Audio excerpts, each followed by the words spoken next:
Buen día, somos el grupo número 6. En esta ocasión vamos a tratar el tema de artritis reumatoide. La artritis reumatoide es una enfermedad inflamatoria crónica de origen autoinmunitario que se caracteriza por una inflamación sistémica. Afecta a varios tejidos y órganos, pero principalmente lo hace en las articulaciones, causando inflamación en la envoltura que los rodea, dolor, rigidez y pérdida de sus funciones. Se caracteriza por la presencia de autoanticuerpos, anticuerpos antipéptidos citulinados cíclicos, anti-CSP y factor reumatoide.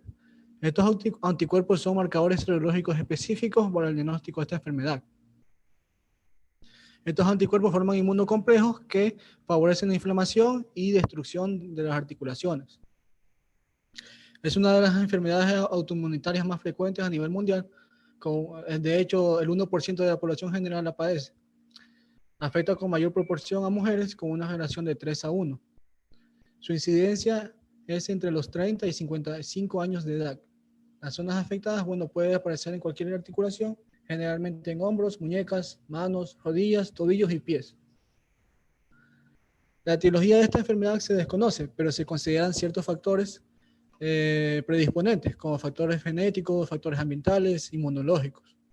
En cuanto a los factores genéticos, hay una susceptibilidad asociada al antígeno leucocitario humano HLA-DRB104, que es una variante del complejo mayor de histocompatibilidad, que es lo que va a hacer es desencadenar una predisposición hacia la presentación de autoantígenos en las células del cuerpo. Estos autoantígenos están relacionados con los artritis reumatoide, como son los antígenos citulinados. Estas proteínas citulinadas van a inducir una respuesta autoinmunitaria con la producción de autoanticuerpos. Otros factores ambientales, como por ejemplo la exposición del humo, del tabaco y de algunos microorganismos, también favorecen la citulinación de proteínas, que es lo que hace que estos péptidos citulinados sean reconocidos por el sistema inmunitario y genera autoanticuerpos, generando una inflamación exagerada.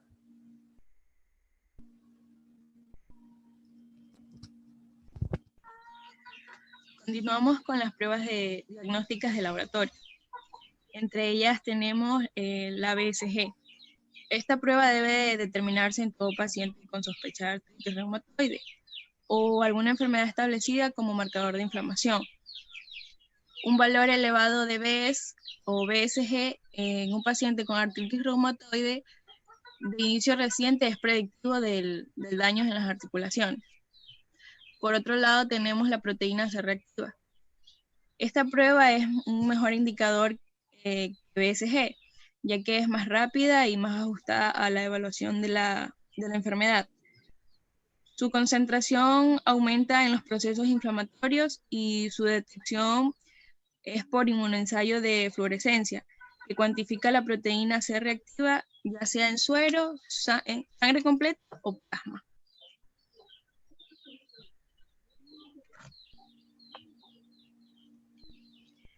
Factor reumatoide.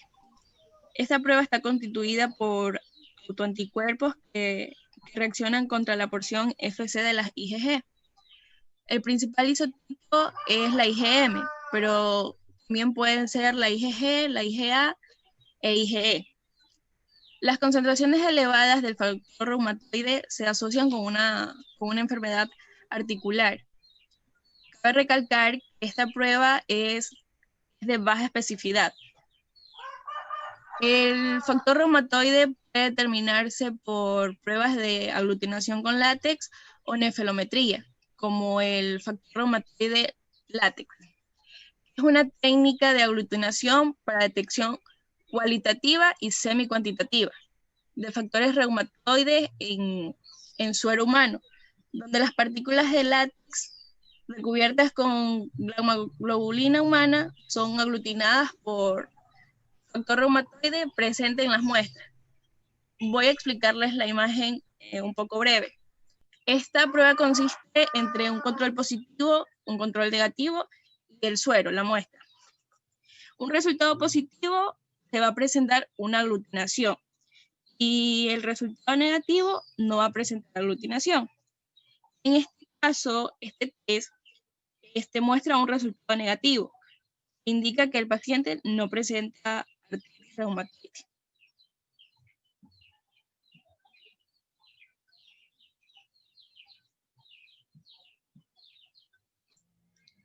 Entre otras pruebas de diagnósticas de laboratorio tenemos lo que es el hematócrito. En la artritis reumatoide es habitual la presencia de anemia normocrómica y normocítica, típica de los procesos inflamatorios crónicos y que mejora cuando se controla la actividad de la enfermedad. También tenemos lo que es el recuento de leucocitos y recuento de plaquetas, en donde el recuento de leucocitos es el número de leucocitos aumenta en las infecciones y en algunas enfermedades inflamatorias, mientras que en el recuento de plaquetas el aumento de plaquetas mayor a 400.000 células sobre microlitros puede aparecer en cualquier proceso inflamatorio intenso y persistente, apareciendo entre el 30 y 50% de los pacientes con artritis reumatoide. También tenemos lo que son reactantes de fase aguda, como el BES y el PCR, en donde ambos reflejan la presencia e intensidad de un proceso inflamatorio, pero no son específicos en la artritis reumatoide.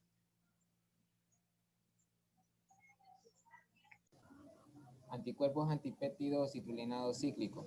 Son autoanticuerpos producidos por el sistema inmune que van dirigidos contra el péptido citrulinado cíclico, donde el organismo normalmente produce citrulina como parte del metabolismo de aminoácido de arginina y por ende nos ayuda en el diagnóstico temprano de artritis reumatoide. Los anticuerpos antipéptidos citrulinados cíclicos tienen una sensibilidad para el diagnóstico de la artritis reumatoide superior al factor reumatoide, además de mayor especificidad. En los pacientes que tienen un factor reumatoide, en las pruebas de los pacientes que tienen un factor reumatoide negativo y la CPA positivo con síntomas sugerentes de una artritis reumatoide, se encuentran en un estadio inicial de la enfermedad. Si estos pacientes presentan factores reumatoides positivos y la SPA positivo, probablemente tengan una artritis reumatoide. Si tienen un factor reumatoide positivo y una CPA negativo, se deberá discernir si tiene artritis reumatoide u otros trastornos inflamatorios. Y si los pacientes presentan un factor reumatoide negativo y ASPA también negativo, es improbable que tenga una artritis reumatoide.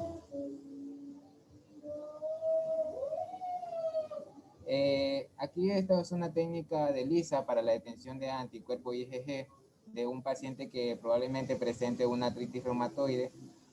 Primeramente extraemos muestra de este paciente, una muestra de sangre.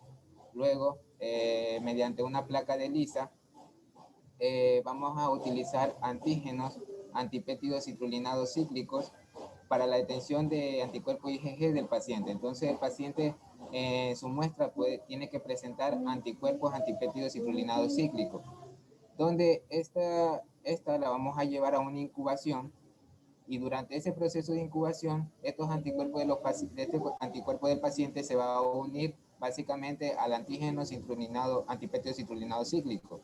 Una vez que termina esta incubación, vamos a hacer un lavado donde vamos a sacar el sobrenadante de esta placa.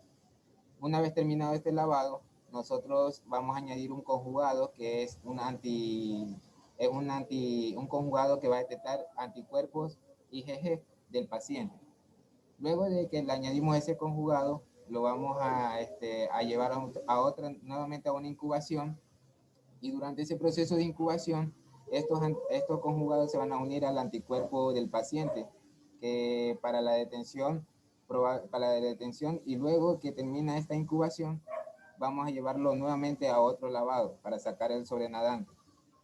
Y básicamente por último vamos a añadir una sustancia cromógena que es el que le va a dar un cambio de color a la muestra si la muestra es positiva.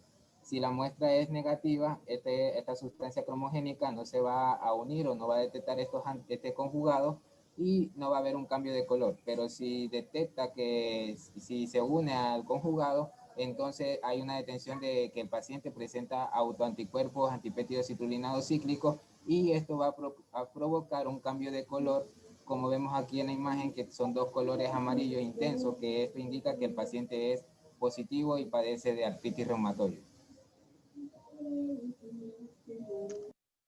Anticuerpos antinucleares.